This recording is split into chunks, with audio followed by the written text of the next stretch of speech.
রাতের বেলা দর্শক একটা সুখবর, ব্রেকিং নিউজ তো বটেই। সেটা হচ্ছে ডিএমপির সাবেক কমিশনার আসাদুজ্জামান মিয়া আটক হয়েছে র্যাবের জালে। র্যাব এই প্রথম আটক করলো পুলিশের একজন ভ্রষ্ট এবং নষ্ট কর্মকর্তাকে। মহাখালী থেকে তাকে গ্রেপ্তার করেছে র্যাব। আমার সামনে দর্শক টেলিভিশনের স্ক্রলে দেখছি ব্রেকিং নিউজ। খিলগাঁও থানার একটি মামলায় আটক দেখানো হয়েছে তাকে।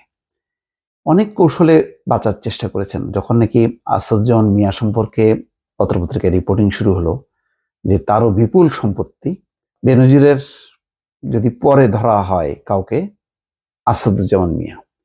এবং যখন নাকি কর্মরত ছিল, আসাদুজ্জামান মিয়ার বডি ল্যাঙ্গুয়েজ বক্তব্য শুনেছেন কেউ? ইউটিউবে আছে, সার্চ দিয়ে শুনেন। আরেকজন রাজনীতিক। শুধু তাই না, দ্বাদশ জাতীয় সংসদ নির্বাচনে ফরিদপুর অঞ্চলে রীতিমতো আব্দুর রহমান, আওয়ামী লীগ নেতা, তার পক্ষে সে গাড়ি নিয়ে নামে। তখন সে অলরেডি এলপিআর থেকেও গাড়ি নিয়ে প্রচার অভিযান চালায় এবং নির্লজ্জভাবে, কোনো রকম রাগ ঢাক নেই। তখন আমিডামি নির্বাচন হচ্ছিল, সেখানে আওয়ামী লীগেরই আরো 2-3জন প্রার্থী ছিল, তারাই অভিযোগ করেছে এবং তারা রীতিমতো সেই তার যে নির্বাচনী প্রচার অভিযানে সে পার্টিসিপেট করেছে এলপিআর থাকা অবস্থায় গাড়ি নিয়ে, ডিএমপির গাড়ি নিয়ে। সেই ছবিও ছাপা হয়েছে। কিন্তু তখন কে বলবে? সব তো নিজেরা, কেউ কিছু বলেনি। এগুলি কেন করতে পেরেছে? তো অঢেল সম্পত্তির কোনো শেষ নেই। তারপরে যখন নাকি তার কত ফ্ল্যাট আছে, কোথায় কি আছে, যখন বের হতে শুরু করলো, তখন খুব দ্রুত বেগে সে দেশের বাইরে ছিল, দেশে এসে এগুলি বেশ ম্যানেজ করে ফেললো। তারপরেও বেশ কিছু টেলিভিশন নিউজ করেছে, যেমন আমি দেখছিলাম ইউটিউবে, তাকে নিয়ে যে রিপোর্টগুলো, কি আসাদুজ্জামান মিয়াই ডুবালো পুলিশকে। নারী পুলিশ কর্মকর্তার সঙ্গে তার যে টেলিফোনের সংলাপ, সেটা ফাঁস। তোমাকে আদর করতে চাই, নারী পুলিশ কর্মকর্তাকে আসাদুজ্জামান।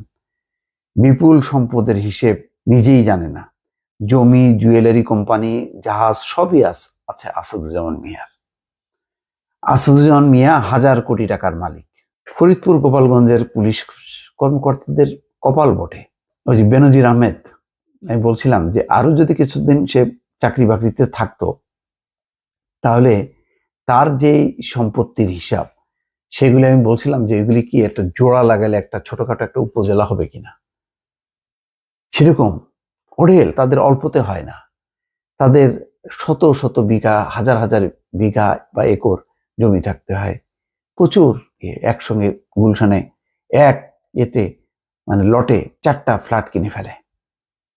টাকার অভাব নেই, শত শত কোটি টাকা। তো তার একটা ছোট ভাই, একটু মানে আসাদুজ্জামান মিয়া, প্রচুর রিপোর্ট তার নামে।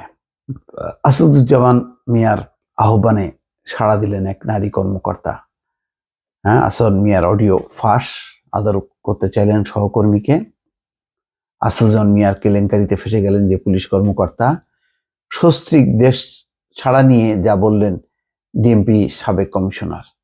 আসাদুজ্জামান মিয়া যেন মানে সম্পদের খনি, বাড়ি গাড়ি ফ্ল্যাট সবই আছে। এরা আসলে পার পেয়ে যাচ্ছিল। এবং ওই শুধু বেনজির আহমেদ ফাঁসলো, তারপরে এনবিআর এর একজন কর্মকর্তা ফাঁসলো, এই তারপরে আর নিচের দিকে কিন্তু নামলো না, নামা সম্ভব না। আওয়ামী লীগের সময় এই যারা রাজনৈতিকভাবে খুব বিখ্যাত, এই আসাদুজ্জামান মিয়া বলেন, মনির বলেন, তারপরে হারুন বলেন, হাবিব বলেন, সবাই কোটি কোটি টাকার মালিক। এদের টাকা পয়সার কোনো শেষ নেই।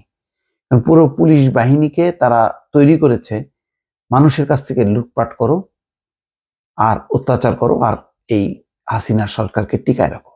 শেখ হাসিনারও কোনো আপত্তি নেই, তুমি লুটপাট যা খুশি তাই করো, কোনো সমস্যা নেই, শুধু ক্ষমতায় আমাকে রাখলেই হবে।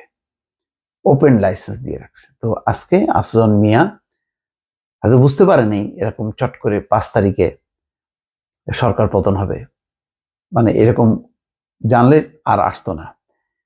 তো শেখ হাসিনাও নিজেও তো মনে করেন এত কনফিডেন্ট ছিল যে আগের দিন তার লেসপেন্সারদের যে বলবে যে পালাও, আমার দিন শেষ, সেটা বলারও সুযোগ পায়নি। আর বললে তো সে নিজেই জানতো যে সাথে সাথে মানে খালি হয়ে যেত এবং সে আরো বিপদে পড়তো। তো সুতরাং সে নিজে বিপদ থেকে উদ্ধার হয়েছে। এখন এই পুলিশে হাত দেওয়া হচ্ছে সব হাসিনার লোক। বায়তুল মোকাররমের খতিব পর্যন্ত পালায় যায়, এমন অবস্থা করছে। গণমাধ্যম এগুলো সবে একটা এজেন্ট, বিভিন্ন জনের নাম আসে, এদের প্রচুর টাকা পয়সার মালিক, দালালি করে এজেন্ট। কিসের সাংবাদিক, কিসের পুলিশ, কিসের খতিব, কিসের বিচারক, কিসের প্রশাসক, সব হচ্ছে আওয়ামী লীগ বানায়। গত 15 বছরে পুরো দেশটাকে একদম একটা রসাতলে নিয়ে যাচ্ছিল, আমাদের বাচ্চারা এসে রক্ষা করছে। এখন দেখি আসুজ্জামান মিয়ার এখন থলের বিড়াল থেকে কি কি বের হয়। দর্শক ভালো থাকবেন, আল্লাহ হাফেজ।